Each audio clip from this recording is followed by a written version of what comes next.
여보게나, 목이 말라서 그러는데 2,000원만 빌릴 수 있을까? 계좌번호도 없을 것 같은 노인이 뭘 빌린다는 거야? 장난이나 쳐볼까? 현금이 없어서 그런데 계좌이체 해드릴게요.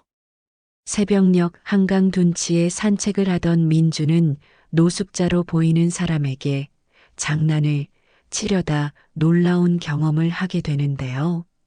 과연 어떠한 일이 생긴 걸까요? 사연 곧 시작합니다. 시작 전에 제게 힘을 줄 수 있는 무료 버튼 구독과 좋아요 부탁드려요.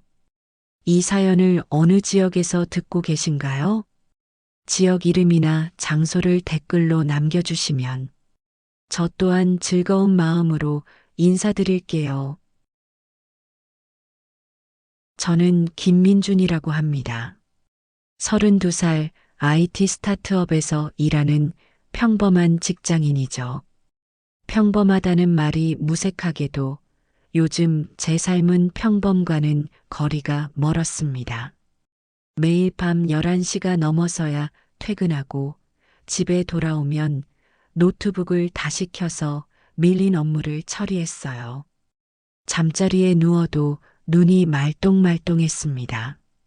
머릿속에서는 내일 회의 자료가, 처리하지 못한 이메일들이, 상사의 잔소리가 끊임없이 재생됐죠.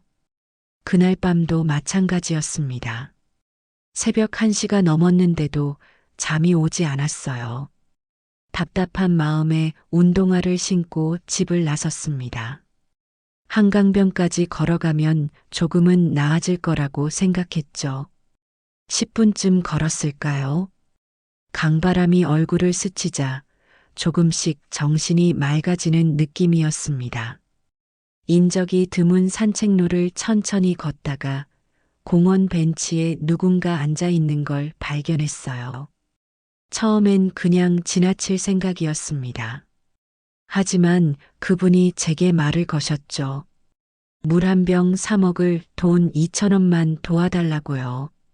목소리는 예상외로 차분했습니다. 국어라는 사람 특유의 비굴함 같은 게 전혀 없었어요.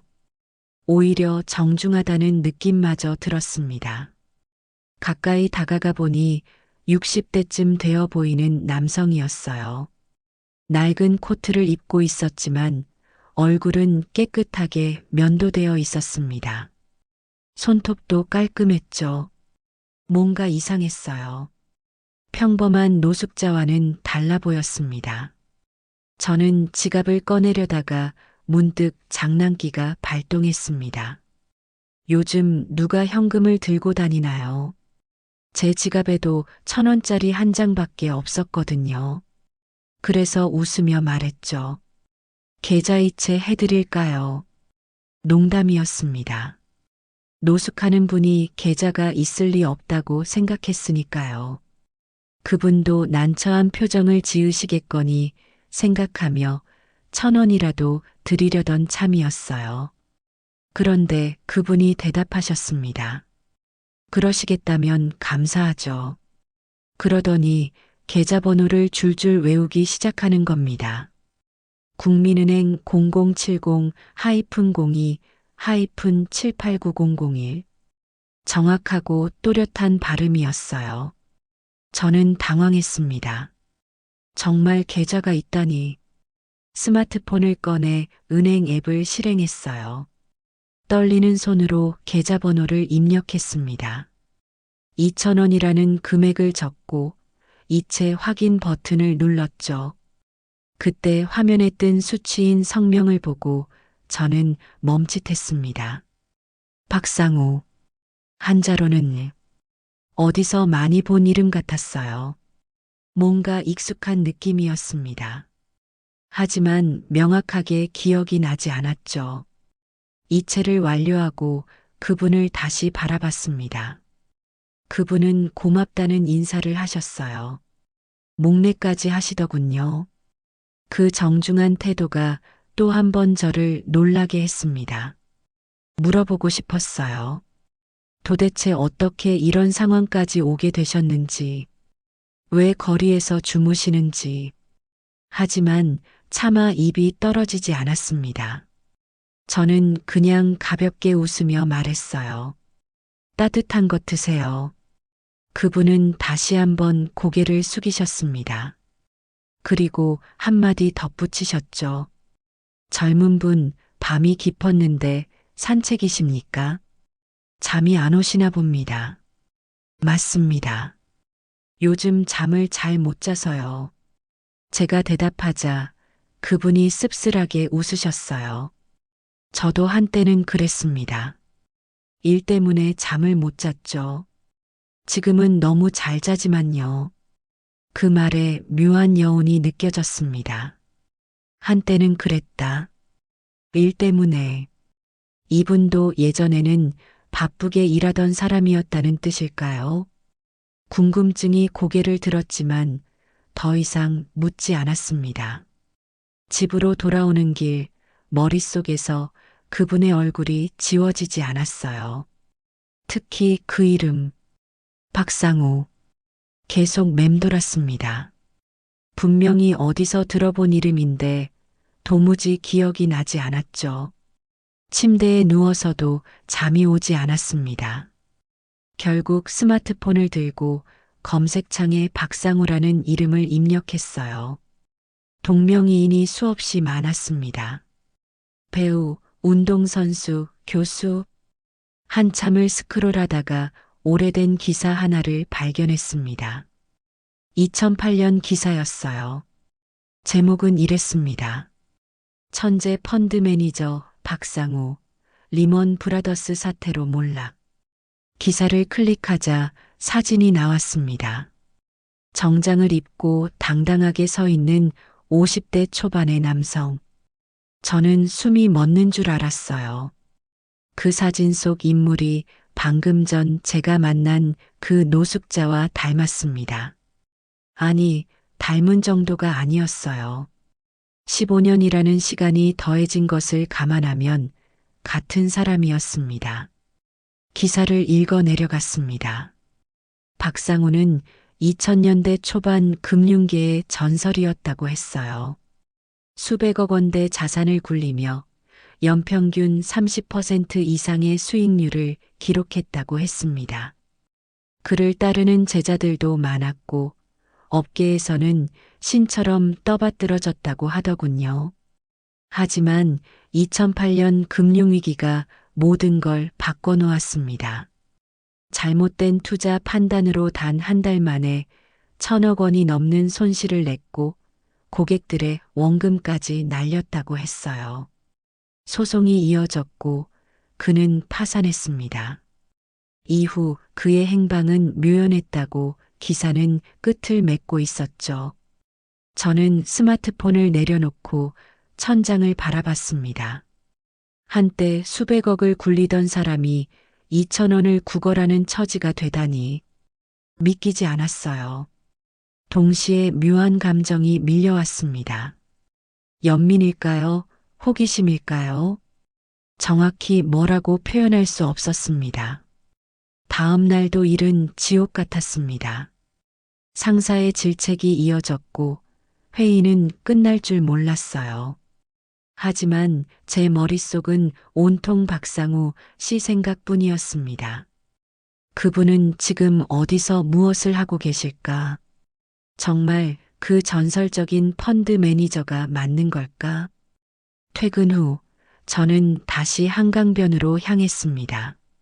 어제 그분을 만난 그 벤치로요. 혹시나 하는 마음이었어요. 하지만 벤치는 비어 있었습니다. 실망감이 밀려왔죠. 30분쯤 기다렸을까요? 멀리서 낡은 코트를 입은 분이 걸어오는 게 보였습니다. 박상우 씨였어요. 그분도 저를 알아보셨는지 가볍게 목례를 하셨습니다. 저는 용기를 내어 물었습니다. 혹시 박상우 씨 맞으시죠? 펀드 매니저셨던. 그분의 표정이 굳어졌어요. 한참 동안 저를 바라보시더니 천천히 고개를 끄덕이셨습니다. 옛날 이야기입니다. 그분이 말씀하셨어요. 이제는 아무 의미 없는 과거죠. 목소리에는 쓸쓸함이 배어 있었습니다. 저는 그분 옆에 앉았습니다. 이야기를 듣고 싶다고 말했어요. 그분은 잠시 망설이시더니 천천히 입을 여셨습니다. 15년 전 그날의 이야기를요. 박상우 씨는 한참을 침묵하셨습니다. 강물을 바라보는 그분의 눈빛에는 형언할 수 없는 깊이가 담겨 있었어요. 저는 조용히 기다렸습니다. 재촉하면 안 될 것 같았거든요. 2008년 9월이었습니다. 그분이 입을 여셨어요. 리먼 브라더스가 파산 신청을 했다는 뉴스가 터졌죠. 전 세계 증시가 폭락하기 시작했습니다. 저는 그때 고객 자산 800억 원을 운용하고 있었어요. 제 개인 재산까지 합치면 1000억이 넘었죠. 그분의 목소리는 담담했습니다. 마치 남의 이야기를 하는 것처럼요. 하지만 저는 그 담담함 속에 숨겨진 고통을 느낄 수 있었습니다. 위기는 기회라고 생각했습니다. 계속 말씀하셨어요. 시장이 패닉에 빠졌을 때가 저점 매수의 적기라고 판단했죠. 그래서 전 재산을 걸고 주식을 샀습니다. 금융주를 중심으로요. 곧 반등할 거라고 확신했거든요. 저는 숨을 죽이고 들었습니다. 결말을 알면서도 가슴이 두근거렸어요. 하지만 시장은 계속 무너졌습니다. 박상우 씨가 쓸쓸하게 웃으셨어요. 하루에 10%씩 떨어졌습니다. 일주일이 지나자 반토막이 났고 한 달 후에는 4분의 1 수준이 됐죠. 1000억이 250억으로 줄어든 겁니다. 그때부터 악몽이 시작됐다고 하셨습니다. 고객들의 전화가 빗발쳤고 사무실 앞에는 사람들이 몰려들었대요. 원금을 돌려달라고 당장 현금화하라고 소리쳤다고 합니다. 하지만 주식을 팔면 손실이 확정되는 거였죠. 조금만 기다리면 회복될 거라고 믿었다고 하셨어요. 그러나 기다림은 더 큰 재앙을 불렀습니다. 석 달이 지나자 250억은 50억이 됐고 6개월 후에는 10억도 남지 않았대요. 고객들은 소송을 걸었고 검찰 조사가 시작됐다고 합니다. 제일 힘들었던 건 제자들의 배신이었습니다. 박상우 씨의 목소리가 떨렸어요. 저를 가장 신뢰하던 3명의 제자가 있었습니다. 이재훈, 강민석, 최서준. 그들은 제가 가르친 대로 움직였죠. 하지만 나중에 알고 보니 그들은 제가 매수하는 종목을 공매도했던 겁니다. 저는 깜짝 놀랐습니다. 스승이 손해보는 걸 이용해서 돈을 벌었다는 말씀이신가요? 그렇습니다. 박상우 씨가 고개를 끄덕이셨어요. 제가 큰 손실을 볼 때 그들은 거액을 챙겼죠. 그 돈으로 지금은 업계 최고의 자리에 올라 있습니다. 특히 이재훈은 하늘투자증권 대표가 됐더군요. 그분의 주먹이 꽉 쥐어졌습니다. 분노라기보다는 오랜 시간 삭혀온 한이 느껴졌어요. 모든 걸 잃었습니다. 그분이 말을 이었어요. 집도 차도 명예도 가족도 떠났죠. 아내는 이혼을 요구했고 대학생이던 딸은 저를 원망하며 연락을 끊었습니다. 친구들도 하나둘 등을 돌렸어요. 채권자들에게 쫓기다가 결국 거리로 나앉게 됐습니다. 15년이요. 제가 물었습니다. 15년 동안 계속 이렇게 지내신 건가요? 처음 5년은 정말 지옥이었습니다. 박상우 씨가 대답하셨어요. 매일 술에 취해 지냈고 몇 번이나 한강에 뛰어들 생각을 했죠. 하지만 죽지 못했습니다. 비겁하게도요. 그러다 어느 날 깨달았다고 하셨습니다. 이렇게 무너져 있는 것 자체가 그들에게 지는 거라고요. 그때부터 달라지셨대요. 술을 끊고 도서관에서 경제신문을 읽기 시작했다고 합니다. 시장을 다시 공부했고 흐름을 읽었대요. 아직도 보이십니까? 제가 조심스럽게 물었습니다. 시장의 흐름이요. 박상우 씨가 저를 바라보셨습니다. 그분의 눈빛이 순간 날카로워졌어요. 예전만큼은 아니지만 큰 그림은 보입니다. 15년 동안 밑바닥에서 세상을 보니까 오히려 더 명확하게 보이는 것들이 있더군요. 그분은 주머니에서 낡은 수첩을 꺼내셨습니다. 손때가 묻어 너덜너덜했지만 그 안에는 빼곡하게 뭔가가 적혀 있었어요. 숫자들과 기업 이름들, 날짜들이었습니다. 매일 기록합니다. 박상우 씨가 말씀하셨어요. 주요 종목의 움직임, 시장 분위기, 제 나름의 분석을요. 돈은 없지만 공부는 할 수 있으니까요. 도서관에 가면 모든 정보가 다 있습니다. 저는 수첩을 들여다봤습니다. 정말 치밀했어요. 마치 현역 애널리스트의 노트 같았습니다. 어떤 페이지에는 차트가 그려져 있었고 어떤 페이지에는 기업 분석이 빼곡했어요. 3개월 후요. 박상우 씨가 갑자기 말씀하셨습니다. 제이텍이라는 회사를 주목하세요.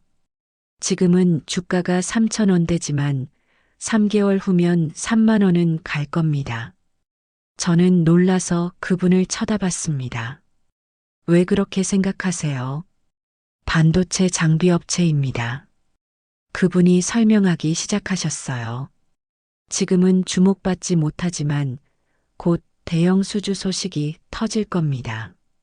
제가 6개월간 추적한 결과예요. 증거는 다 여기 있습니다. 수첩을 두드리셨죠? 저는 반신반의했습니다. 아무리 예전에 잘 나가셨다고 해도 15년이나 시장을 떠나 계셨잖아요. 지금은 노숙자 신세이시고요. 그런 분의 조언을 믿어도 되는 걸까요? 마음속 의심이 얼굴에 드러났나 봅니다. 박상우 씨가 씁쓸하게 웃으셨어요. 안 믿으시는 게 당연합니다. 저라도 그랬을 거예요. 그냥 한 노인네의 헛소리로 들으셔도 좋습니다. 하지만 저는 뭔가에 이끌렸습니다. 그분의 눈빛에서 확신이 보였거든요. 흔들림 없는 확신이요. 한번 해보겠습니다. 제가 말했어요. 소액으로요. 50만 원 정도요. 박상우 씨가 고개를 끄덕이셨습니다. 좋습니다. 3개월 후에 다시 만나시죠. 여기서요. 그리고 한 가지만 약속해 주세요. 제 이름은 절대 밝히지 마십시오. 아무에게도요. 왜요? 제가 물었습니다. 아직 때가 아닙니다. 그분이 대답하셨어요. 곧 아실 겁니다. 그날 밤 저는 집에 돌아와 제이텍 주식을 검색했습니다. 정말 3,200원에 거래되고 있었어요. 한참을 고민하다가 결국 50만 원어치를 샀습니다. 156주였죠. 매수 버튼을 누르는 순간 묘한 기대감이 들었습니다. 동시에 불안했어요. 혹시 사기는 아닐까? 하지만 50만 원이면 잃어도 그만이라고 생각했습니다. 그날 이후로 저는 매일 제이텍 주가를 확인했습니다. 처음 2주는 움직임이 없었어요. 3,000원대를 오르락 내리락 할 뿐이었죠. 한 달이 지나도 마찬가지였습니다. 역시 헛된 기대였나 싶었어요. 그런데 2달째 접어들면서 변화가 시작됐습니다. 주가가 조금씩 오르기 시작한 겁니다. 3,500원, 4,000원. 저는 가슴이 두근거렸어요. 혹시 정말로요. 석 달이 되던 날 믿을 수 없는 일이 벌어졌습니다. 제이텍 주가가 장 시작과 동시에 상한가를 기록한 겁니다. 전날 4,500원이던 주가가 단숨에 5,800원까지 치솟았어요. 공시를 확인해 보니 대형 반도체 장비 수주 소식이었습니다. 계약 규모만 2천억 원이 넘었죠. 회사 책상에 앉아 있었는데 손이 떨렸습니다. 박상우 씨 말씀이 맞았어요. 정확히 3개월 만에요. 하지만 이건 시작에 불과했습니다. 그날 이후 일주일 동안 제이텍 주가는 계속 올랐거든요. 상한가가 사흘 연속 이어졌고 조정을 거친 후에도 상승세는 멈추지 않았습니다. 열흘 후 주가는 32,000원을 찍었어요. 제 계좌를 확인했을 때 숨이 멎는 줄 알았습니다. 50만 원이 500만 원이 되어 있었거든요. 10배였어요. 반석 달만해요.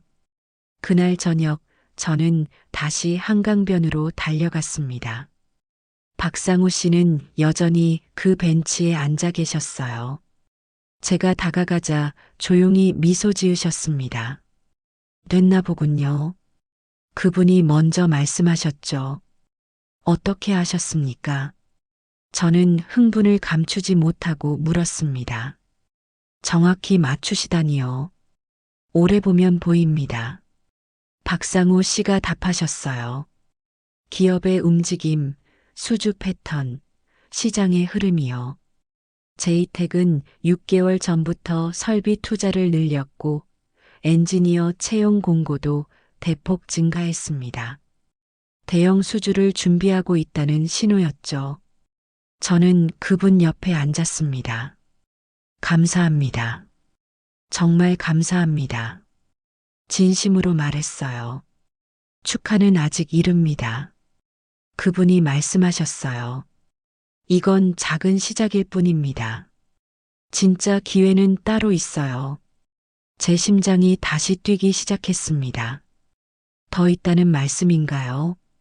박상우 씨는 수첩을 꺼내셨어요. 그리고 한 페이지를 펼쳐 보이셨습니다. 거기에는 5개 기업 이름이 적혀 있었어요. 바이오젠, 그린에너지, 디지털 솔루션, K메탈, 퓨처 모빌리티, 모두 생소한 이름들이었습니다. 이 5개 중 3개가 6개월 안에 움직일 겁니다. 그분이 설명하셨어요. 순서는 바이오젠, 그린에너지, K메탈 순서일 가능성이 높습니다. 각각 한 달 간격으로요. 근거가 있으신가요? 제가 물었습니다. 다 있습니다. 박상우 씨가 수첩을 넘기며 보여주셨어요. 바이오젠은 신약 임상 3상 결과 발표를 앞두고 있고 그린에너지는 정부 태양광 사업주 계약자로 선정될 가능성이 큽니다. K메탈은 2차 전지 소재 특허 승인이 곧 날 거예요. 저는 수첩에 빼곡하게 적힌 자료들을 보며 감탄했습니다. 정말 철저하셨어요. 신문 스크랩, 공시 분석, 특허청 자료까지. 도서관에서 이 모든 걸 조사하셨다니 믿기지 않았습니다. 도와드리고 싶습니다. 제가 말했어요. 제대로 협력하고 싶어요. 제가 투자한 수익금 중 일부를 드릴 테니 계속 조언해 주시겠습니까? 박상우 씨가 저를 오래 바라보셨습니다. 그분의 눈빛에는 망설임이 있었어요. 위험합니다. 조용히 말씀하셨죠. 시장은 언제든 배신할 수 있어요. 제가 그걸 누구보다 잘 압니다. 그래도 해보고 싶습니다. 저는 고집을 부렸어요. 선생님 조언이 아니었다면 전 평생 50만 원을 500만 원으로 만들지 못했을 겁니다. 기회를 주십시오. 긴 침묵 끝에 박상우 씨가 고개를 끄덕이셨습니다. 좋습니다. 하지만 조건이 있습니다.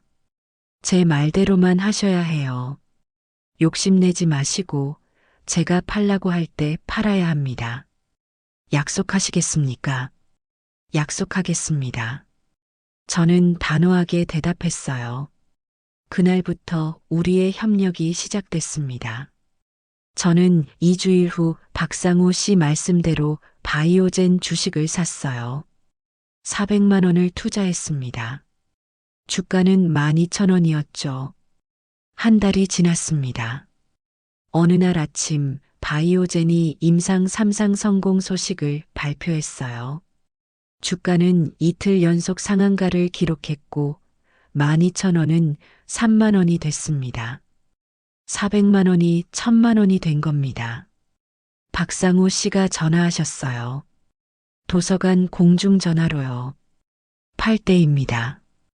더 오를 거라는 욕심 버리세요. 저는 말씀대로 즉시 매도했습니다. 정말 신기했어요. 그날 이후 바이오젠 주가는 조정을 받기 시작했거든요.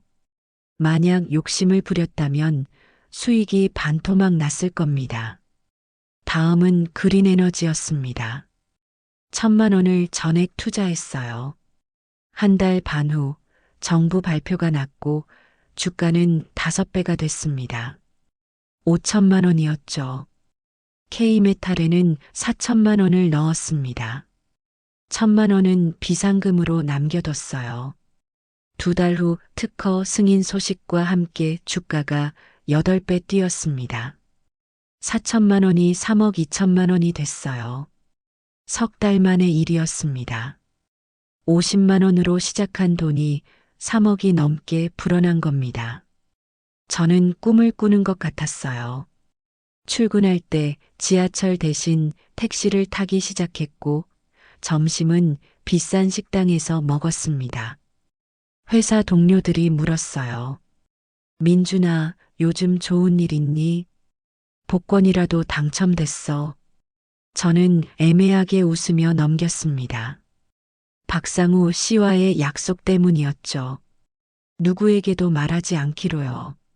저는 박상우 씨를 자주 찾아뵀습니다. 매번 감사의 표시로 식사를 대접했어요. 처음엔 편의점 도시락이었지만 점점 괜찮은 식당으로 옮겨갔습니다. 그분은 사양하셨지만 저는 고집을 부렸죠. 백화점에서 깨끗한 옷도 사드렸습니다. 코트와 셔츠, 바지를 골라드렸어요. 처음엔 완강히 거부하시더니 제 간곡한 부탁에 결국 받아주셨습니다. 새 옷을 입으신 박상우 씨는 정말 달라 보이셨어요. 여전히 거리에서 주무시지만 적어도 외형은 보통 사람처럼 보였습니다. 고맙습니다. 그분이 말씀하셨어요. 하지만 너무 신경 쓰지 마세요. 전 이제 익숙합니다. 아닙니다. 제가 대답했어요. 선생님 덕분에 제 인생이 바뀌었습니다. 이 정도는 아무것도 아니에요. 우리 사이에는 묘한 유대감이 형성되고 있었습니다. 스승과 제자 같기도 하고 동업자 같기도 했어요. 박상우 씨는 시장 분석을 해주셨고 저는 그 조언대로 움직였습니다. 완벽한 협력이었죠. 어느 날 저녁 박상우 씨가 진지한 표정으로 말씀하셨습니다. 민준 씨, 곧 큰 게임이 시작됩니다. 지금까지는 워밍업이었어요. 진짜 판은 따로 있습니다. 무슨 말씀이세요? 제가 물었습니다. 준비 중입니다. 그분이 대답하셨어요. 아직은 말씀드릴 수 없지만 때가 되면 아실 겁니다. 그때는 전 재산을 걸어야 할지도 모릅니다. 저는 가슴이 두근거렸습니다. 동시에 미묘한 불안감도 느껴졌어요. 큰 게임이라니, 전 재산을 걸어야 한다니, 도대체 무슨 계획을 세우고 계신 걸까요? 하지만 그날은 더 이상 묻지 않았습니다. 박상우 씨를 믿기로 했으니까요. 지금까지 한 번도 틀린 적이 없으셨으니까요. 그날 밤 집에 돌아와 통장 잔고를 확인했습니다. 3억 2천만 원. 석 달 전만 해도 상상도 못할 금액이었어요. 저는 화면을 멍하니 바라봤습니다. 행복했을까요? 아니면 불안했을까요? 솔직히 잘 모르겠습니다. 두 감정이 뒤섞여 있었거든요. 돈은 늘었지만 뭔가 알 수 없는 무게감도 함께 커지고 있었습니다. 그 무게감의 정체가 뭔지 그때는 몰랐습니다. 3억이 넘는 돈이 생기자 제 일상이 달라졌습니다. 월세 50만 원짜리 원룸에서 보증금 5천만 원, 월세 100만 원짜리 투룸으로 이사했어요. 회사 동료들과의 저녁 자리에서는 제가 계산을 도맡았고 부모님께는 용돈을 2배로 드렸습니다. 하지만 출처를 물어보시면 애매하게 얼버무렸죠. 주식 투자로 좀 벌었다고만 말씀드렸어요. 박상우 씨를 만나는 빈도도 늘었습니다. 일주일에 2~3번은 한강변에서 뵀어요. 그분은 여전히 시장 분석 자료를 보여주셨고 저는 메모하며 경청했습니다. 어느새 저는 그분의 조언 없이는 아무 결정도 내리지 못하게 됐어요. 그러던 어느 날 우연히 이상한 점을 발견했습니다. 박상우 씨가 추천하신 종목들을 쭉 나열해 보니 공통점이 있었거든요. 제이텍, 바이오젠, 그린에너지, K메탈 모두 하늘투자증권이 주관사를 맡았거나 최대 주주가 하늘투자증권 계열사였어요. 처음엔 우연이라고 생각했습니다. 하지만 궁금증이 가시지 않았어요. 하늘투자증권. 그 이름이 자꾸 머릿속을 맴돌았습니다. 어디서 들어본 것 같았거든요. 회사에서 점심시간, 저는 스마트폰으로 하늘투자증권을 검색했습니다. 홈페이지에 들어가 임원 소개를 봤어요. 대표이사 이재훈, CEO 사진 옆에는 양력이 적혀 있었습니다. 서울대 경영학과 졸업, 파슨스 펀드 수석 애널리스트 출신, 파슨스 펀드. 그 이름을 보는 순간 번개를 맞은 것 같았습니다. 박상우 씨가 운영하시던 펀드 이름이 파슨스 펀드였어요. 15년 전 기사에서 봤던 그 이름이었습니다. 심장이 빠르게 뛰기 시작했어요. 설마 이재훈이 박상우 씨의 제자였을까요? 배신자 중 한 명이었을까요? 저는 더 깊이 파고들었습니다. 이재훈의 과거 이력을 추적했어요.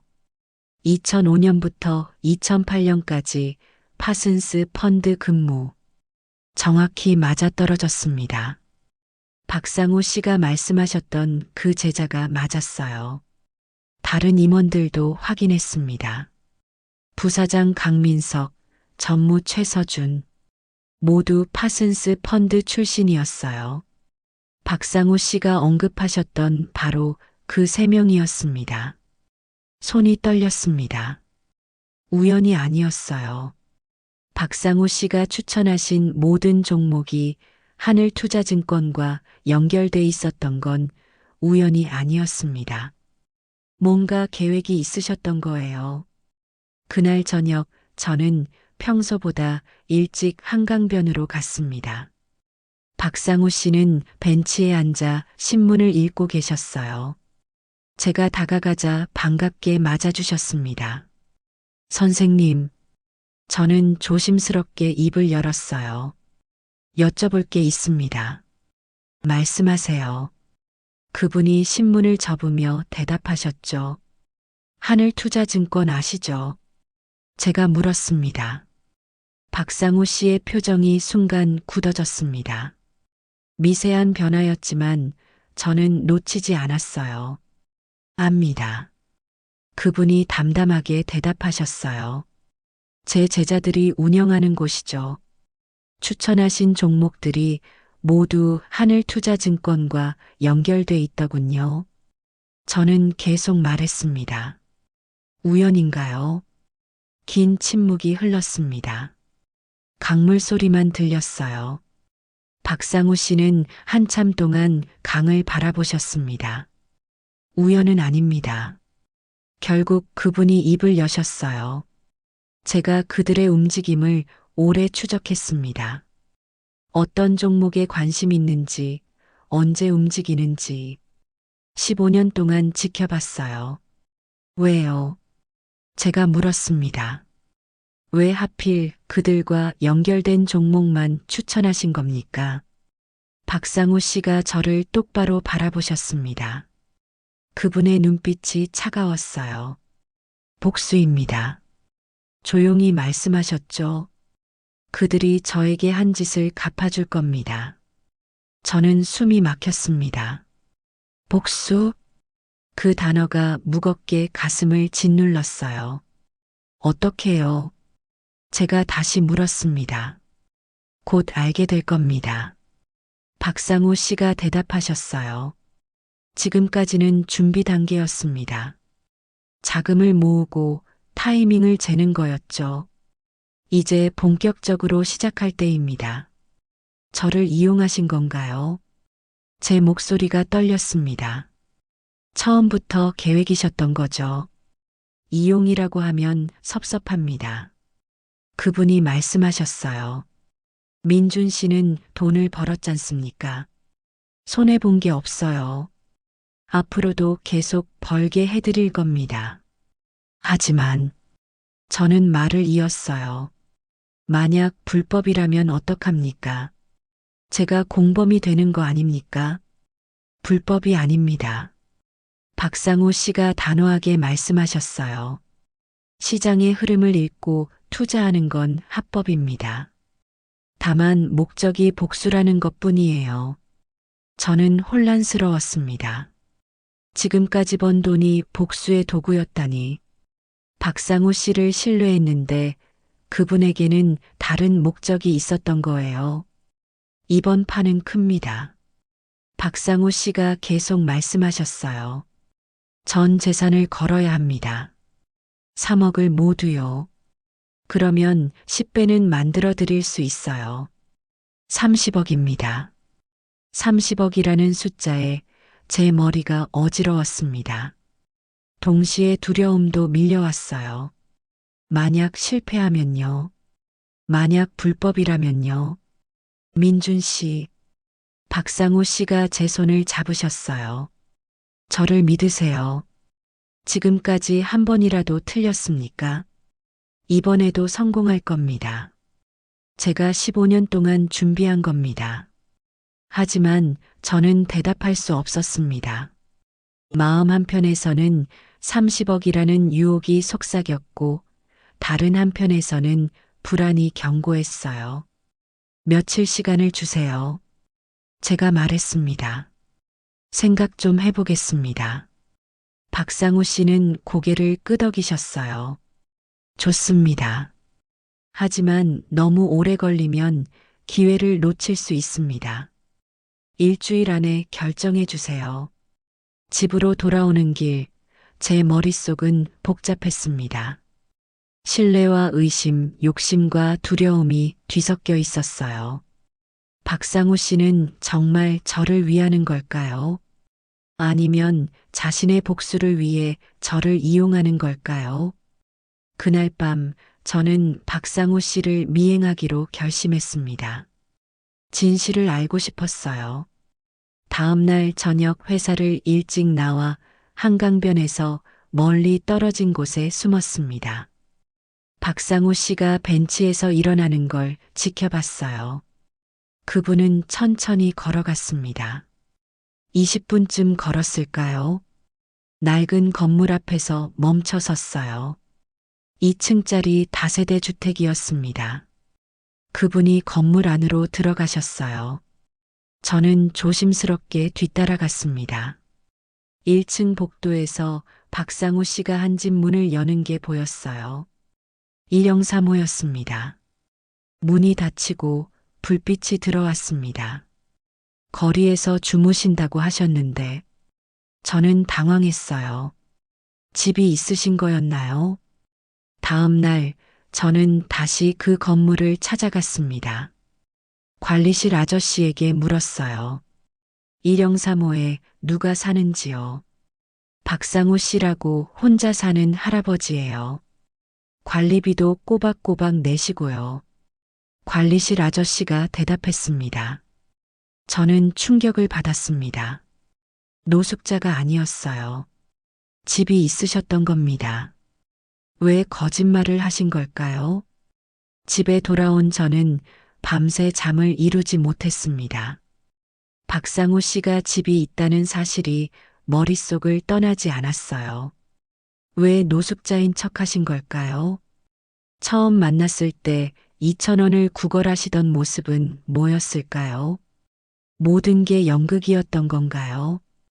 다음 날 회사에서 저는 일에 집중할 수 없었습니다. 점심시간에 다시 인터넷 검색을 시작했어요. 이번에는 15년 전 사건을 더 자세히 파고들었습니다. 파슨스 펀드 붕괴 사건. 당시 기사를 하나하나 읽어내려갔죠. 2008년 10월 파슨스 펀드가 고객 자산 800억 원을 날렸다는 기사가 먼저 나왔어요. 그 다음엔 박상우 대표의 무리한 투자가 원인이라는 분석 기사들이 쏟아졌습니다. 하지만 유독 눈에 띄는 기사가 있었어요. 파슨스 펀드 핵심 인력 3명, 하늘투자증권 이적.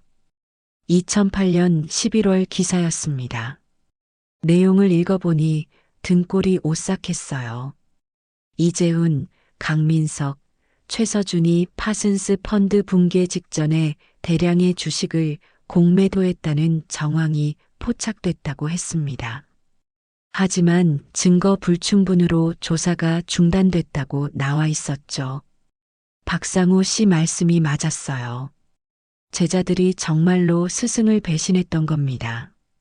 그들은 박상우 씨가 매수한 종목들을 공매도하며 거액을 챙겼고 그 돈으로 하늘투자증권을 키웠던 거예요. 더 검색하다가 충격적인 기사를 발견했습니다. 파슨스 펀드 투자자 자살 사건. 2009년 1월 기사였어요. 60대 남성이 투자금 전액을 잃고 극단적 선택을 했다는 내용이었습니다. 댓글에는 박상우를 비난하는 말들이 가득했어요. 가슴이 답답했습니다. 박상우 씨는 단순히 재산만 잃은 게 아니었어요.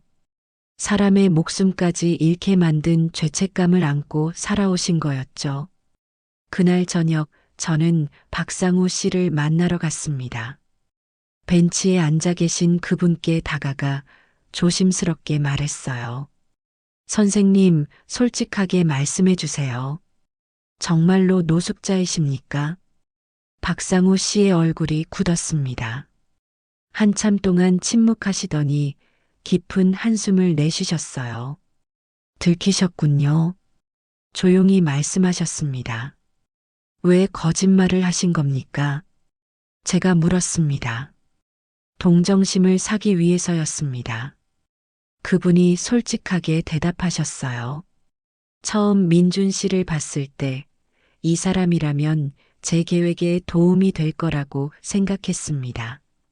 노숙자처럼 보이면 경계심을 낮출 수 있을 거라고 판단했죠. 저는 배신감이 밀려왔습니다. 처음부터 다 계획이셨던 거네요.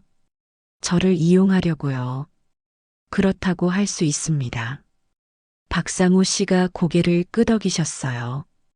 하지만 민준 씨도 손해는 보지 않았잖습니까? 50만 원을 3억으로 만들어 드렸어요. 돈 문제가 아닙니다.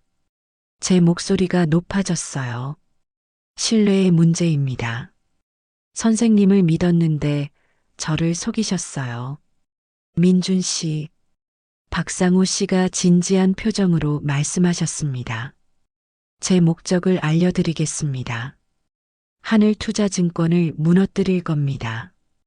이재훈과 그 일당들을 파산시킬 거예요. 15년 동안 준비했습니다.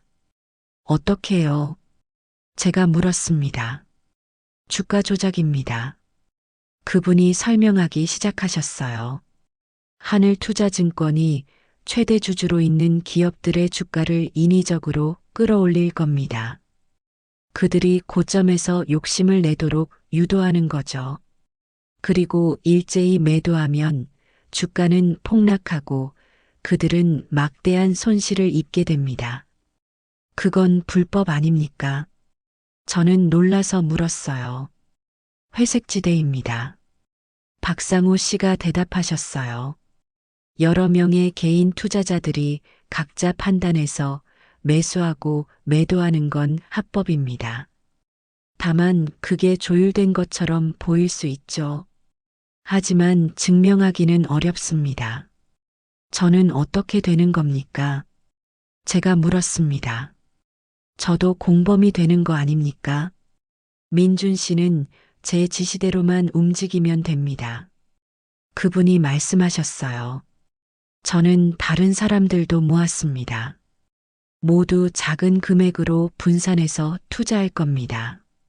민준 씨는 그중 한 명일 뿐이에요. 다른 사람들이요. 저는 놀랐습니다. 10명 정도 됩니다. 박상우 씨가 설명하셨어요. 모두 제가 15년 동안 거리에서 만난 사람들입니다. 저처럼 인생의 밑바닥까지 내려갔던 사람들이죠. 그들에게 기회를 줬고 지금은 모두 제 말을 따릅니다. 저는 소름이 돋았습니다. 15년 동안 복수를 준비하면서 사람들까지 모으셨다니 얼마나 치밀한 계획이었을까요? D-30입니다. 박상우 씨가 수첩을 꺼내 보여주셨어요. 한 달 후에 실행합니다. 목표 종목은 하늘테크, 하늘투자증권의 자회사예요. 지금 주가는 10,000원인데 한 달 안에 10만 원까지 올릴 겁니다. 10배요. 제가 되물었습니다. 가능합니다. 그분이 자신 있게 말씀하셨어요. 이미 호재는 준비돼 있습니다. 대형 수주 소식이 터질 거예요. 그들은 욕심을 낼 겁니다. 고점에서 더 사들릴 거예요. 그때 우리가 일제히 팔아버리는 겁니다. 그러면 그들은요? 제가 물었습니다.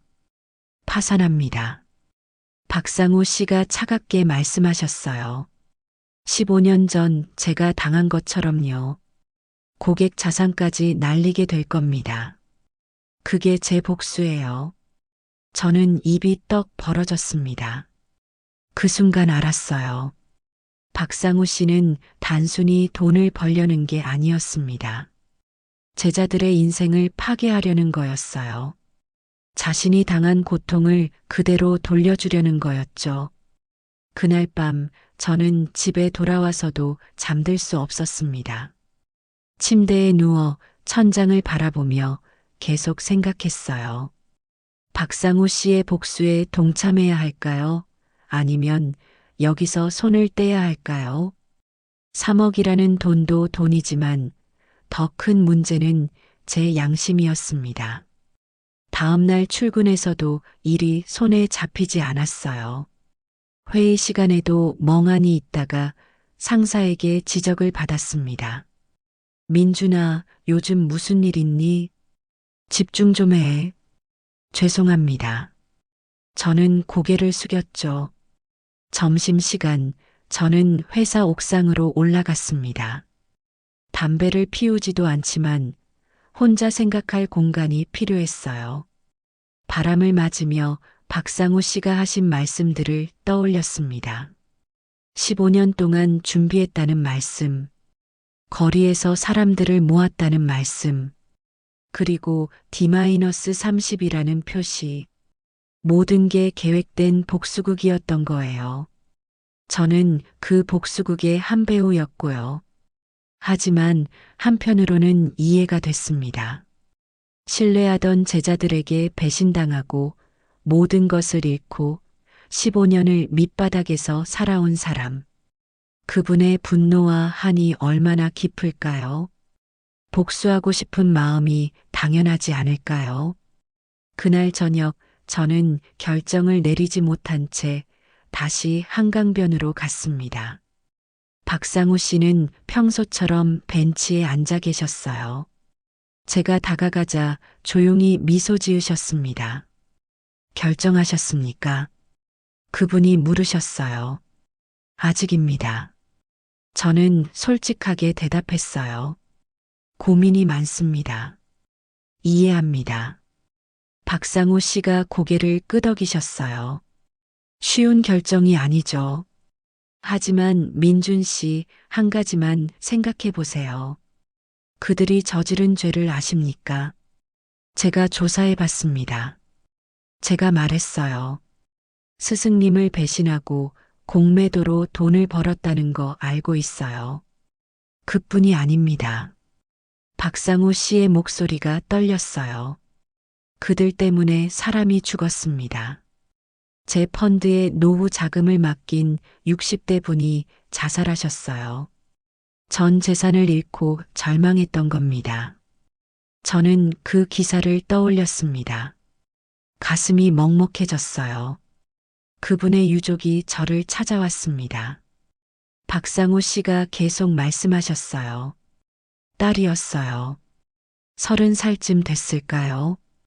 저를 보더니 울면서 소리쳤습니다. 우리 아버지 돌려내라고. 당신 때문에 아버지가 죽었다고. 그분의 눈가가 붉어졌습니다. 15년이 지났지만 그 상처는 여전히 생생한 것 같았어요. 하지만 진짜 범인은 제가 아니었습니다. 박상우 씨가 주먹을 불끈 쥐셨어요. 이재훈과 그 일당들이었어요.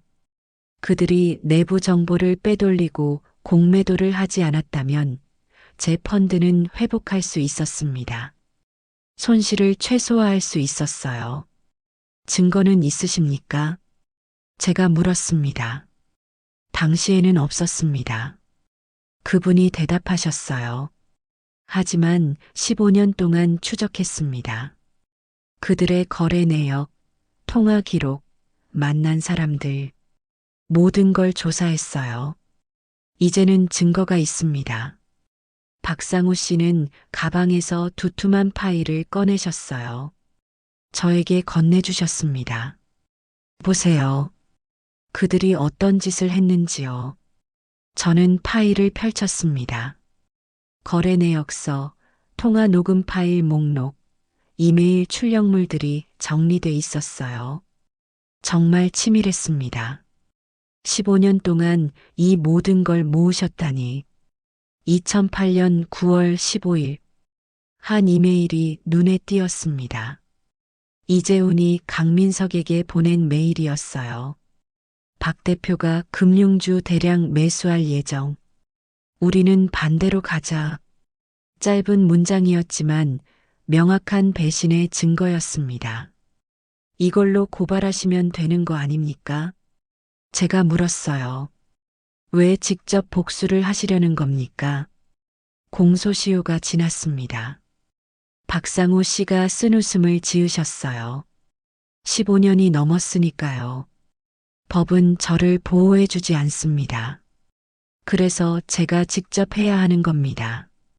저는 파일을 덮었습니다. 복잡한 심경이었어요. 그들이 나쁜 사람들인 건 맞는 것 같았습니다. 하지만 그렇다고 해서 박상우 씨의 방법이 정당한 걸까요? 민준 씨, 박상우 씨가 제 손을 잡으셨어요. 이건 단순한 복수가 아닙니다. 정의를 실현하는 겁니다. 그들은 15년 동안 더러운 방법으로 불을 쌓았어요. 누군가는 그들을 심판해야 합니다. 하지만 우리도 똑같은 방법을 쓰는 거 아닙니까? 제가 반문했어요. 주가 조작은 불법입니다. 회색지대라고 했습니다. 박상우 씨가 강조하셨어요. 우리는 정보를 조작하지 않습니다.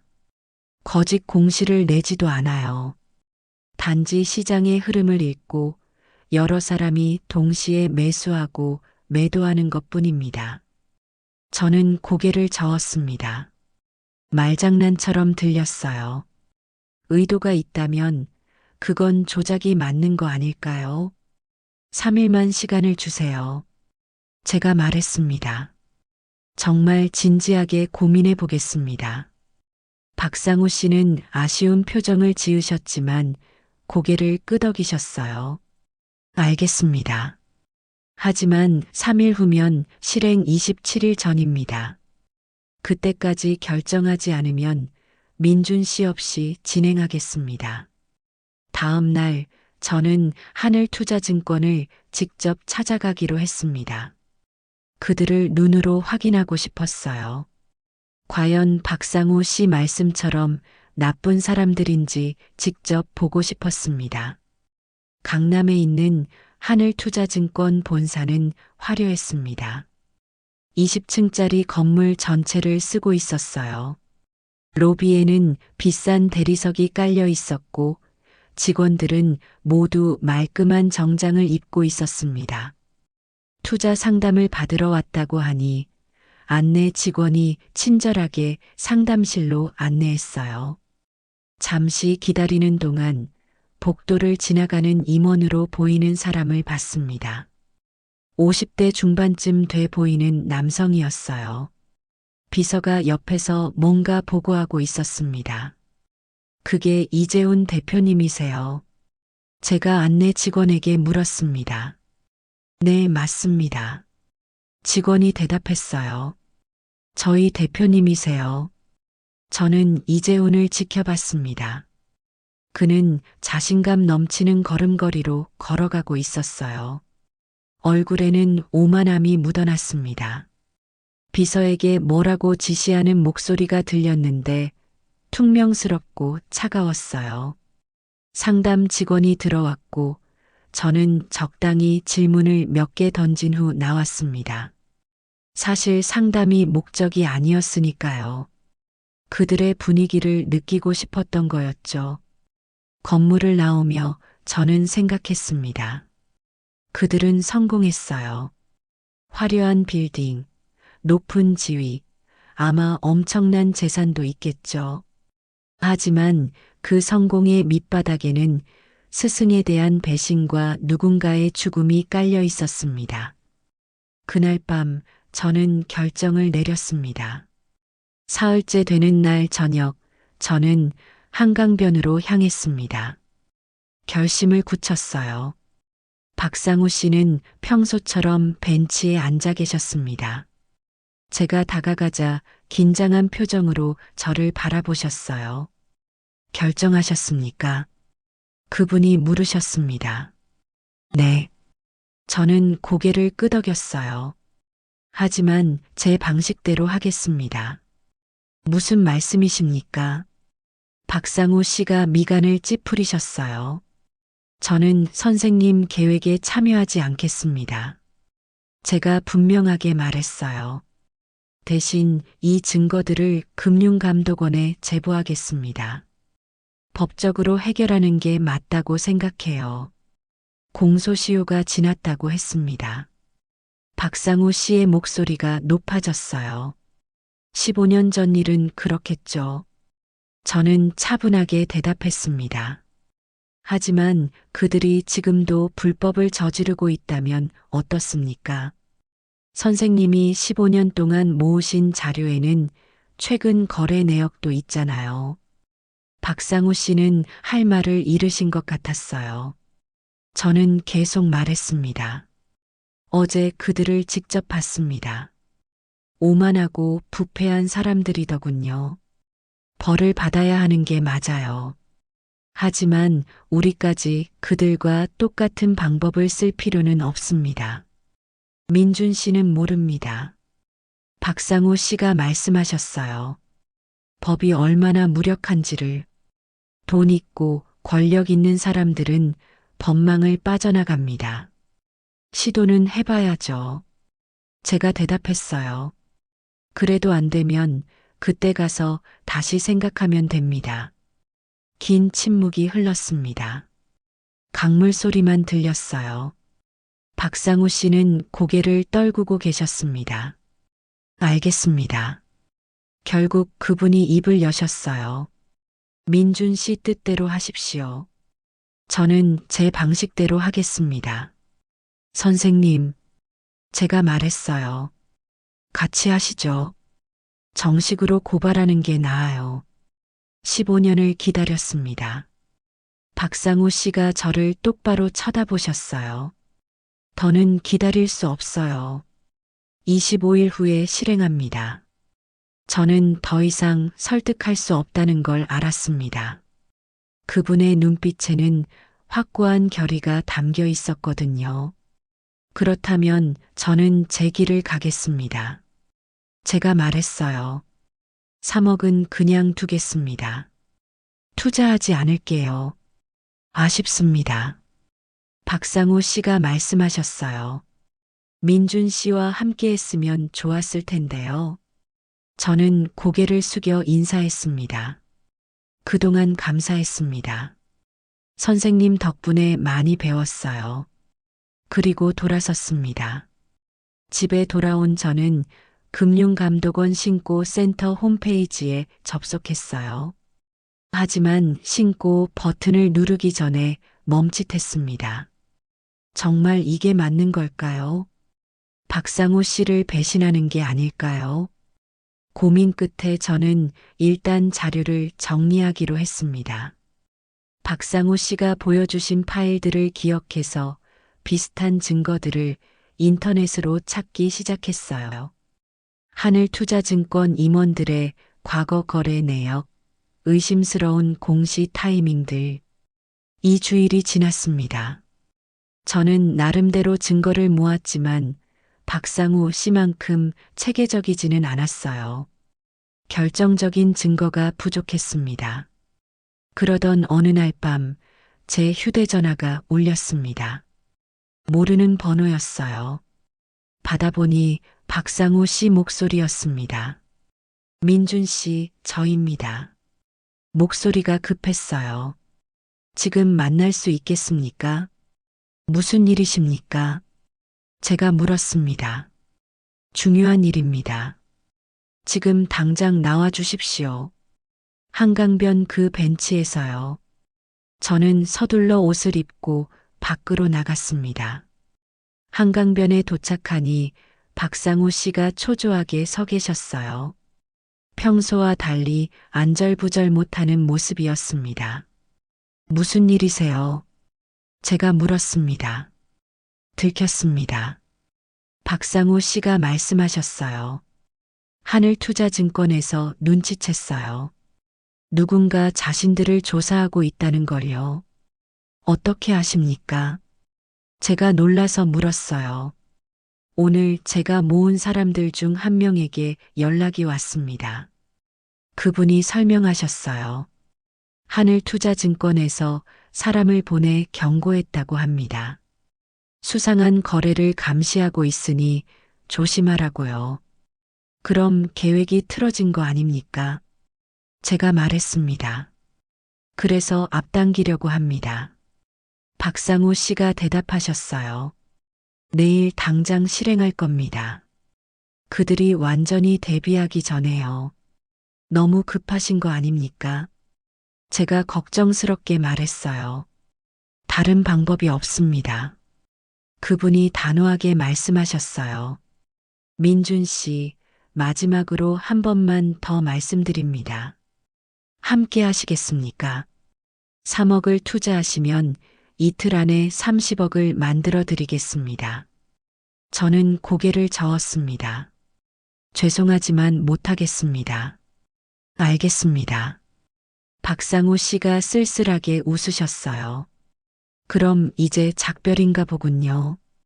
그때 저는 결심했습니다. 이대로 둘 수 없었어요. 박상우 씨가 파멸의 길로 가는 걸 그냥 볼 수만은 없었습니다. 선생님, 제가 말했어요. 제발 멈추세요. 이건 잘못된 길입니다. 이미 늦었습니다. 박상우 씨가 대답하셨어요. 내일 아침 9시에 시작합니다. 말리지 마세요. 그분은 그렇게 말하고 걸어가셨습니다. 저는 그 뒷모습을 바라보며 주먹을 불끈 쥐었어요. 집에 돌아온 저는 밤새 고민했습니다. 그리고 새벽 5시 결정을 내렸어요. 금융감독원에 전화했습니다. 긴급 신고라고 말했죠. 담당자가 연결됐고 저는 모든 걸 설명했습니다. 박상우 씨의 계획, 하늘투자증권의 과거 범죄, 그리고 오늘 아침 9시에 일어날 일들을요. 증거가 있습니까? 담당자가 물었어요. 일부는 있습니다. 저는 대답했어요. 하지만 더 확실한 증거는 박상우라는 분이 가지고 계십니다. 알겠습니다. 담당자가 말했어요. 일단 조사해 보겠습니다. 연락처를 남겨주십시오. 전화를 끊고 나니 온몸에 힘이 빠졌습니다. 제가 옳은 일을 한 걸까요? 박상우 씨를 배신한 건 아닐까요? 오전 8시 저는 다시 한강변으로 갔습니다. 박상우 씨는 벤치에 앉아 휴대전화를 보고 계셨어요. 제가 다가가자 놀란 표정을 지으셨습니다. 민준 씨, 왜 여기에? 그분이 물으셨어요. 선생님, 저는 떨리는 목소리로 말했습니다. 금융감독원에 신고했습니다. 박상우 씨의 얼굴이 굳어졌어요. 뭐라고요? 죄송합니다. 저는 고개를 숙였어요. 하지만 이게 맞는 길이라고 생각했습니다.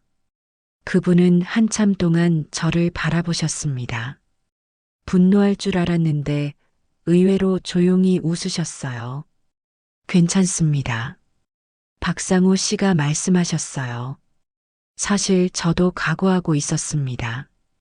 어차피 이 일은 제가 대가를 치를 각오로 시작한 거였으니까요. 선생님, 제가 말했어요. 민준 씨, 박상우 씨가 제 어깨에 손을 올리셨어요. 고맙습니다. 저를 막아줘서요. 어쩌면 이게 더 나은 결말일지도 모르겠습니다.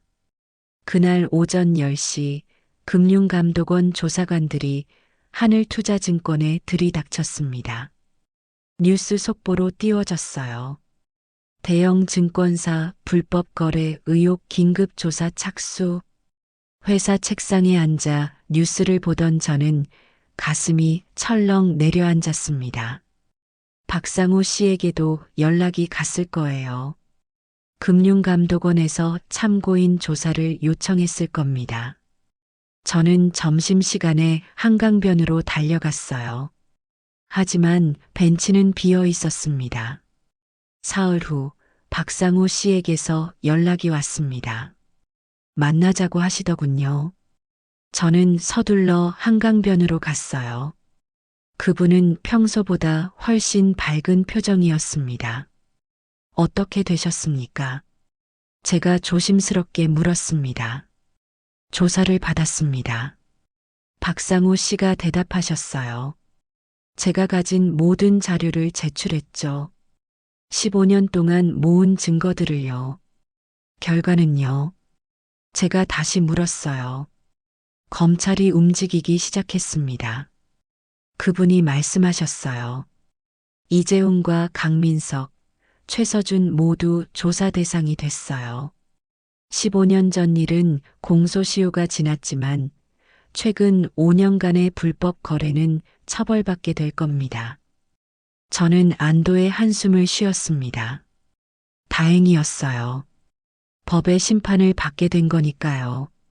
민준 씨 덕분입니다. 박상우 씨가 말씀하셨어요. 만약 제가 계획대로 실행했다면 저도 같은 죄인이 됐을 겁니다. 막아줘서 고맙습니다. 아닙니다. 저는 고개를 저었어요. 제가 해야 할 일을 했을 뿐입니다. 한 가지 말씀드릴 게 있습니다. 박상우 씨가 진지한 표정이 되셨어요. 민준 씨 명의로 된 계좌가 하나 있습니다. 제가 몰래 만들어뒀어요. 네. 제가 놀라서 물었습니다. 10억이 들어 있습니다. 그분이 설명하셨어요. 제가 따로 운용한 자금이에요. 깨끗한 돈입니다. 민준 씨가 투자한 3억으로 만든 게 아니라 제 개인 자금으로 따로 굴린 겁니다. 왜 제 명의로요? 저는 이해할 수 없었어요. 제가 만약 실패하면 모든 재산이 동결될 거라고 생각했습니다. 박상우 씨가 말씀하셨어요. 그래서 민준 씨 명의로 따로 빼둔 겁니다. 이건 합법적으로 번 돈이니 마음껏 쓰세요. 받을 수 없습니다. 저는 단호하게 말했어요. 제 돈이 아니잖아요. 제 뜻입니다. 박상우 씨가 웃으셨어요. 민준 씨가 없었다면 저는 돌이킬 수 없는 실수를 저질렀을 겁니다. 그 값입니다. 하지만 제가 말하려는데 그분이 손을 들어 막으셨어요. 조건이 있습니다. 박상우 씨가 말씀하셨어요. 그 돈으로 좋은 일을 하세요. 저처럼 실패한 사람들을 돕는데 써주십시오. 저는 그분을 오래 바라봤습니다. 진심이 느껴졌어요. 결국 저는 고개를 끄덕였습니다. 6개월이 흘렀습니다. 그 사이 많은 일이 있었어요. 검찰 조사 결과 이재훈과 그의 일당들은 최근 5년간 내부자 거래와 시세 조종으로 수백억 원을 챙긴 것으로 드러났습니다. 법원은 이재훈에게 징역 7년을 선고했고 나머지 2명도 실형을 받았어요. 하늘투자증권은 결국 문을 닫았습니다. 박상우 씨는 집행유예를 받으셨어요. 주가 조작을 시도하려 했지만 실행 전에 자수한 점과 공익 제보자로 인정받은 점이 참작됐습니다. 법정에서 판사는 말했죠. 피고인은 잘못된 방법을 선택하려 했으나 결국 올바른 길을 택했습니다. 이는 우리 사회에 경종을 울린 사건입니다. 저는 박상우 씨가 주신 10억 원으로 사회적 기업을 설립했습니다. 이름은 두 번째 기회펀드. 사업 실패나 개인 파산으로 다시 일어서지 못하는 사람들에게 무이자로 재기 자금을 빌려주는 곳이었어요. 첫 번째 지원자는 50대 남성이었습니다. 3년 전 사업 실패로 3억 원 빚을 지고 가족과도 헤어진 분이었어요. 저는 그분에게 5천만 원을 지원했고 4개월 후 그분은 작은 식당을 열었습니다. 지금은 성업 중이고 딸과도 연락이 닿았다고 하더군요. 박상우 씨는 제가 설립한 회사의 자문위원이 되셨습니다. 월급을 드리려 했지만 거절하셨어요. 대신 사무실 한 칸을 내드렸죠. 그곳에서 그분은 매일 시장 분석을 하시며 지원자들에게 사업 조언을 해주셨습니다. 어느 날 박상우 씨와 함께 한강변을 걸었습니다. 1년 만에 다시 찾은 그 벤치 앞에 섰어요. 여기서 처음 만났죠. 제가 말했습니다. 그렇습니다. 박상우 씨가 미소 지으셨어요. 그날 밤 2,000원, 제 인생을 바꿨습니다. 저도 마찬가지입니다.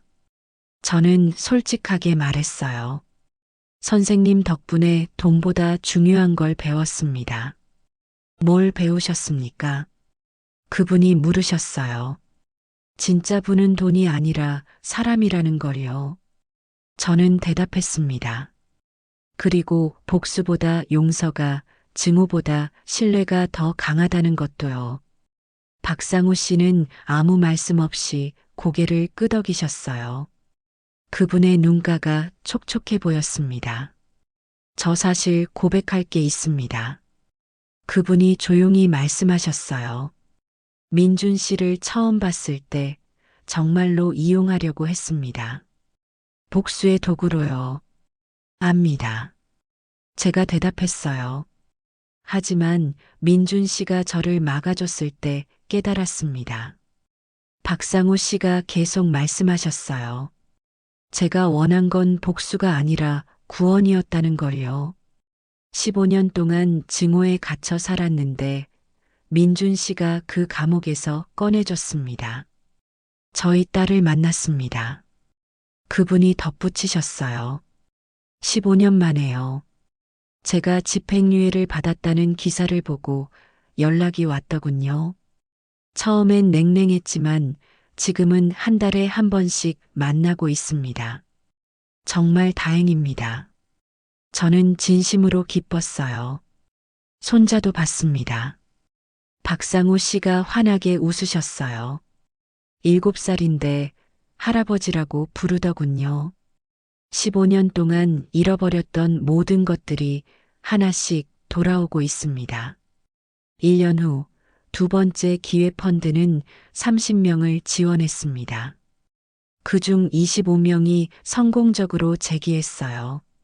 한 분은 이제 직원 10명을 거느린 사장님이 되셨고, 다른 분은 프리랜서로 안정적인 수입을 올리고 계십니다. 저는 회사를 그만뒀어요. 두 번째 기회 펀드 운영에 전념하기로 했습니다. 처음엔 부모님이 걱정하셨지만 제가 하는 일을 설명드리자 응원해 주셨어요.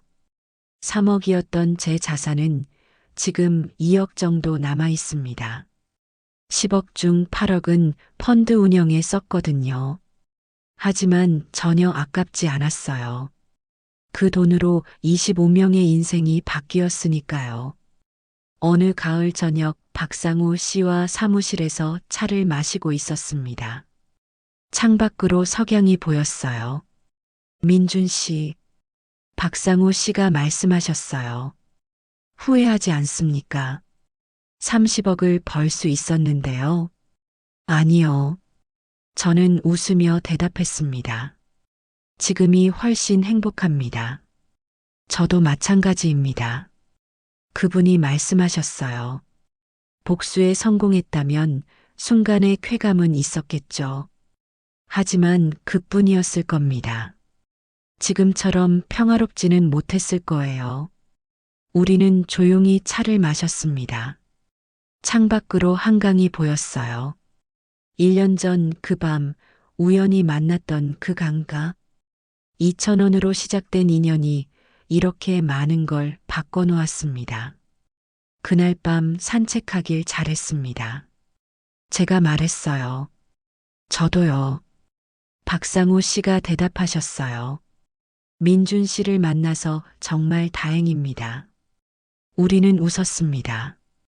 창밖으로 별들이 하나둘 떠오르고 있었어요.